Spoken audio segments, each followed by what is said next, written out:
O cara que faz um estudo, ele pode sim querer te sacanear. Ele tem condições de mostrar sim o que ele quiser. Só que a gente não pode ser retardado de não prestar atenção nesses detalhes, entendeu? Pô, se tu aí pegou um sedentário, que nunca fez nada, treinou 3 meses, não deu resultado, opa, aí tem coisa estranha. Entende? Esse tipo... Quem tem mais potencial de ganho de massa muscular? Um jovem ou um idoso? Um jovem. Quem tem mais potencial de ganho de força? Aí muda um pouco. Porque o idoso é muito fraco. Tem estudos de poucas semanas que já ganham 250% de força, coisa que o jovem não ganha. Então, assim, entende? Massa muscular, um jovem. Mas força, um idoso. Então, essas coisas o cara tem que estar ligado, porque senão o cara pode começar a te empurrar estudo pela rede social e te tirar pra trouxa. E tu começar a embarcar em bobagem. Entendeu? Então, tudo tem... Esses dois detalhes são os principais. Um outro é o tempo de duração do treino. Fez um monte de coisa. Treinou uma semana, deu resultado, não deu resultado uma semana. Não. Entendeu? Então, cara, se o cara não olhou no estudo o tempo que durou o treino, esquece. Isso não serve pra nada. Entende? Então, essas variáveis, essas duas... E o tempo de duração, porque eu não botei nenhum estudo com tempo de duração ridículo, tá? Então isso a gente não vai precisar se preocupar. Mas essas duas coisas são as mais importantes para a gente entender os estudos na nossa área, tá? Então esse estudo aqui, o que ele viu? Tá? Ele fez a puxada, desenvolvimento e extensão de joelhos. E ele mediu o ganho de massa muscular, tá? Esse aqui, todos foram até a falha, só que esse aqui fez o mesmo peso 10 vezes seguido, esse outro fez 5 vezes, deu 30 segundos de descanso, mais 5 vezes. Entenderam? Todo mundo entendeu? Tá. Esse aqui teve 13% mais resultado que esse aqui, que só teve 4. Por quê? Porque hoje o resultado muscular é proporcional à fadiga. Se eu pego o mesmo peso, tá? Que é 10 repetições máximas no agachamento. 9, 10, 1. Eu faço 5, uma vaguinha de 3 segundos, mais 5. Isso aqui é muito menos fadigante do que 10 seguidos. Mas o peso foi o mesmo, o número de repetições o mesmo, o volume foi o mesmo, o peso foi o mesmo. Mas o resultado muscular é proporcional à fadiga, tá? Então, esse estudo é mais um dos que eu vou mostrar um monte aqui. Pessoal, qualquer coisa, parem, por favor, tá? Façam bastante pergunta mesmo, tá? Esse outro estudo aqui, também contou, é que, pessoal, obrigado. É que eu fiz para Apple, né? Daí, então, como a gente teve que mudar para PowerPoint, às vezes ele dá umas cortadinhas no canto, tá? Então, não... O material vai ser disponibilizado para vocês, tá, pessoal? Com todos daí os artigos científicos, a referência inteirinha ali, ó, porque até contou o começo aqui, daí, mas o negócio não leu o meu computador ali, não deu. Tá, então esse estudo aqui, ele comparou o seguinte, ó. Uma galera usou uma carga moderada, de 8 a 12 repetições, RM repetições máximas, é treinada a falha, tá? Um grupo treinou até a falha até 8 a 12 repetições máximas e outro grupo treinou até a falha de 30 a 40 repetições máximas, tá? Por que eu botei leve? Se tu faz 40 repetições máximas, a carga é baixa, óbvio, né? Todo mundo entende. Se tu faz de 8 a 12, é uma carga moderada, 3 a 4 é uma carga alta, etc, tá? Eles fizeram no banco squat unilateral o estudo, então um braço nunca treinou, só o outro treinou e usou então um braço parado como controle, para ver se realmente dá resultado ou não dá resultado, tá? Qual que vocês acham que deu mais hipertrofia?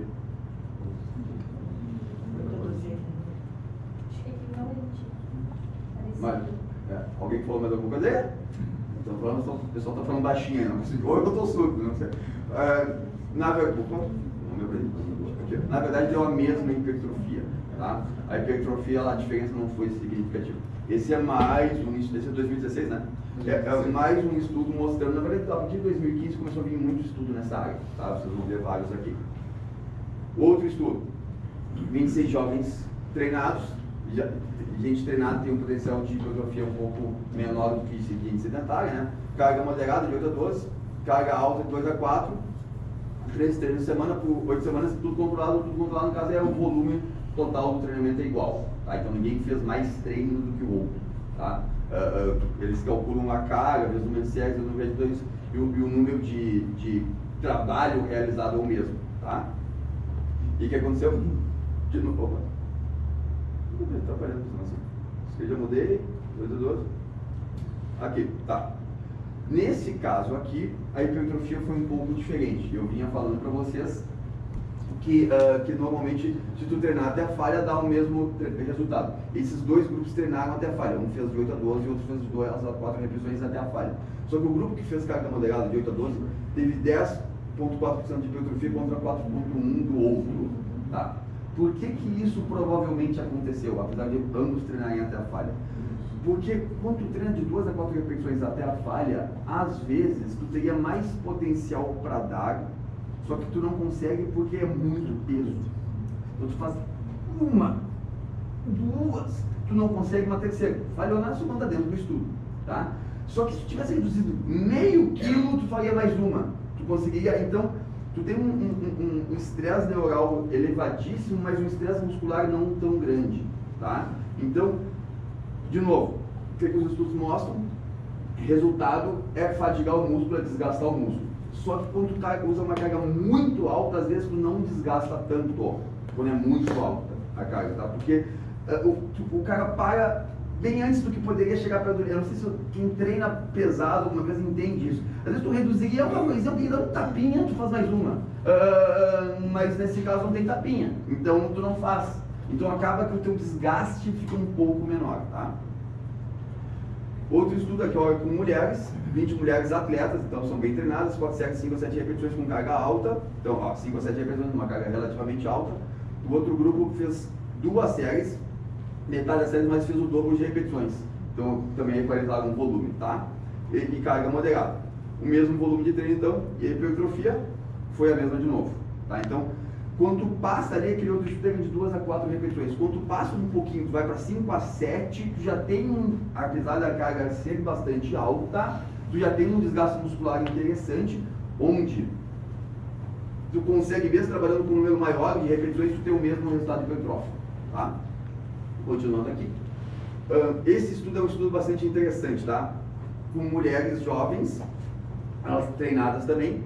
Então, um grupo treinou até a falha muscular. O outro grupo fez o mesmo volume de treinamento sem a falha muscular, tá? Então, fez os mesmos números de séries, número de repetições, mas sem chegar até a fadiga total. E o terceiro grupo fez sem a falha e uma série a menos, tá? Então, vou repetir. Esse aqui fez o treino total até a falha, esse fez o treino total sem chegar até a falha, e esse aqui fez o treino com uma série a menos, sem a falha, tá? A hipertrofia do grupo que treinou até a falha foi 17,5%, do outro que fez o mesmo volume sem falha 8,5% e do outro que fez uma série a menos sem falha 2%, tá? Então assim, pessoal, para quem quer treinar e ter bastante resultado muscular, tem que treinar até a falha, tá? Eu vou mostrar mais um monte de estudo aqui para vocês, tá? Hoje está muito claro que não existe mais contar repetição. Não quer dizer que tu não possa trabalhar dentro de uma zona de repetições, que até na periodização a gente faz isso. Hoje é uma zona de 4 a 8, amanhã é uma zona de 10 a 15, outra hora é uma zona de 20 a 40, entendeu? Tu bota uma carga, tu conhece teu cliente, tu conhece teu atleta, tu conhece teu aluno, tá? Então tu coloca uma carga onde o cara, tu sabe que o cara vai ser, aquela carga vai ser pesada para ele, então ele vai ficar lá entre 4 e 8. Essa carga aqui é uma carga moderada, ele vai ficar entre 10 e 15. Estou chutando número, tá? Essa carga é uma carga relativamente leve, ele vai ficar de 20 a 40. Tá? Então, tu tem como trabalhar com zonas, que também é o mais indicado, mas não existe estipular repetição. Para quem quer resultado, não existe mais isso. 3 de 12, 3 de 12, 3 de 10, 3 de 8, 3 de 15. Eu sei que muita gente ainda faz isso, muita gente mesmo, na verdade, quase todo mundo, tá? Mas, pessoal, isso não existe mais. Claro, vocês vão sair daqui, vão ter dificuldade, inclusive, com os clientes, porque o cliente está acostumado com a 3 de 12, 3 de 15, 4 de 8, sempre, tá? O pessoal está acostumado. Não, tu tem que tentar, tentem aos poucos quebrar isso. Cara, não, vai até o teu limite, vai até o teu limite. Ou a primeira e a segunda série faz 3 de 12, 12 de 12, a última vai até o teu limite. Entende? Vai introduzindo lentamente. O resultado é completamente diferente. Tá? Então, contar repetição hoje não existe mais. E quem puder treinar até a falha, tem que treinar até a falha. Tá? Eu vou mostrar um estudo para vocês. Isso de treinar até a falha é um negócio bem delicado, no sentido que tem muita gente que acha que treina até a falha e não treina. Tá? Por exemplo, eu vou mostrar esse estudo para vocês. eu não tenho nada contra as mulheres, na verdade até gosto muito, tá? Só que assim, ó, teve um estudo mostrando, eu já tenho a minha, tá tudo certo, já está bastante trabalho. Assim, ó, teve um estudo mostrando que as pessoas eram solicitadas a irem até a falha, tanto homens quanto mulheres. A maioria não ia, tá? Mas mulheres ficavam 34% menos. E a mulher achava que estava na falha. Daí, na semana seguinte, elas voltavam pro leg press. E daí os caras pegavam a espadinha lá e vai, agora tu vai, agora tu vai, agora tu vai, agora tu vai. Então elas faziam 34% a mais de repetições com a mesma carga, tá? Então, mulher tende a não ir até a falha, principalmente em membro inferior, que é o que elas mais querem ter resultado. Porque cansa muito, e a gente sabe que cansa muito. Cansei. Não foi da falha. Fui sim, eu cansei. Entendeu? Então é bem complicado, tá? E daí existe, depois desse estudo, esse mesmo pesquisador, ele sugeriu um sistema de treinamento que se encaixa como uma luva para a mulherada que não vai até a falha. Depois eu explico para vocês também. É muito legal, tá? Daí eu vou entrar na parte de sistemas. Então tem sistema, inclusive, que se adapta psicologicamente ao tipo de cliente, entendeu? A gente vai ver isso também. Tá? Continuando aqui. Jovens com carga moderada, jovens ensinados, 80%, com carga leve, bem leve, 30% no RM. Hipertrofia, e nesse estudo aqui, ó, a hipertrofia foi até maior que o grupo de 30%. Foi 9% contra 7% do 80%. Tá? Essa diferença é pequena, tá? Mas eu diria, bota como se fosse a mesma. Tá? Mas para vocês terem uma ideia de que treinando com pouca carga, mas até a falha, até o limite, até o desgaste, realmente garante um baita resultado, tá? Já nesse estudo, ó, o ganho de força não. O ganho de força, eles foram medir ganho de força com uma repetição máxima, ó, uma repetition maximum resistance training, tá? Eles foram medir o ganho de força, isso é uma outra pegadinha de estudo, tá? Eles foram medir ganho de força e daí sim, o grupo que usou carga mais alta, pro teste de 1 RM é uma repetição máxima. O grupo que usou 80% teve mais resultado do grupo que teve. Isso é óbvio. Essas são pegadinhas de estudo que são irritantes. Porque é o seguinte, 80% ela sei, é mais ou menos 6, 8, 10 repetições. Tá? 30% é 40 repetições. O que é mais perto de uma repetição? Ter feito 8 ou 40? 8, né? Certo? Alguém discorda de mim ou não? Certo? Óbvio, né? É tranquilo. Daí os caras fazem um teste de 1 RM, é óbvio que o de 80 vai dar melhor resultado. Como se eles tivessem feito um teste de força resistente, provavelmente o de 30 teria dado mais resultado. Só que às vezes os caras querem nos sacanear, entre aspas. Eles defendem uma linha, então eles puxam o estudo para a linha deles, entendeu? É fácil de fazer isso para quem faz pesquisa. É muito fácil. Eles fazem um teste. Eu sou pesquisador, eu escuto se eu quiser. A pesquisa é minha, certo? E daí eu no estudo eu boto lá e depois, se eu quiser mostrar que 30% ganha mais força que 80%, é só fazer teste de resistência. Se eu fosse o defensor da linha da resistência, eu só faria teste de resistência. É porque o nome é força resistente. Teste de força resistente. Ninguém vai entender o que está acontecendo, certo? 30% melhor, 30% melhor, agora começa a defender nas redes sociais. Não é isso, tio. As coisas são tranquilas para que se tu analisar com um pouquinho mais de profundidade. Depende do teste. O que é mais perto? 80, então é óbvio que vai ser, entendeu? Então, assim, tentem, quando vocês acompanharem as redes sociais, tenta dar uma olhadinha nos detalhezinhos, assim, que, claro, na verdade eles nem vão colocar esses detalhezinhos. Daí vocês vão ter que ter o trabalho de procurar o estudo, tá? Porque tem coisa muito bizarra.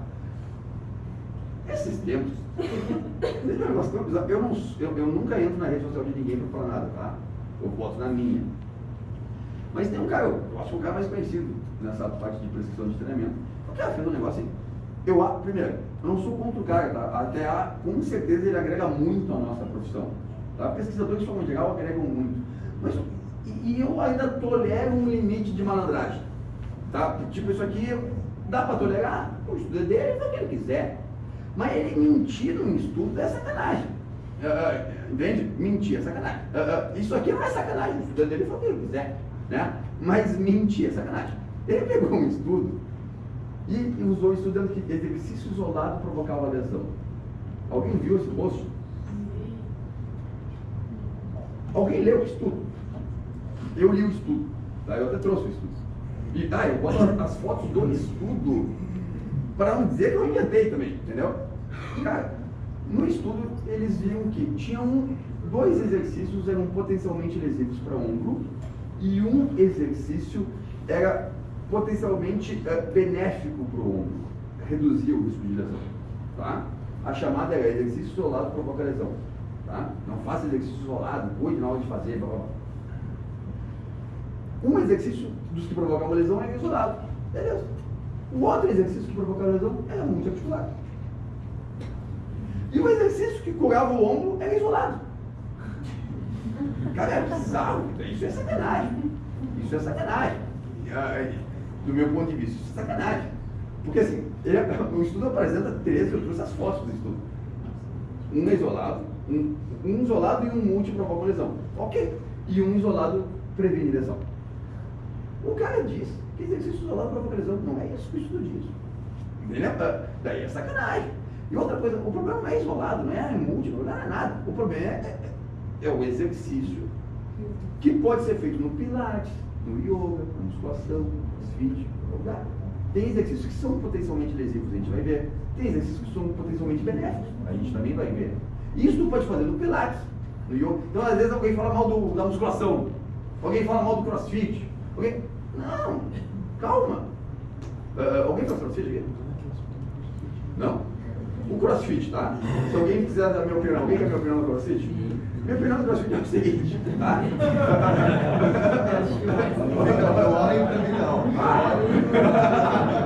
opinião no crossfit. O crossfit tem um monte de coisa boa, como um monte de coisa ruim. Do meu ponto de vista, comparado com a musculação, ele tem um pouco mais de coisa ruim do que a musculação.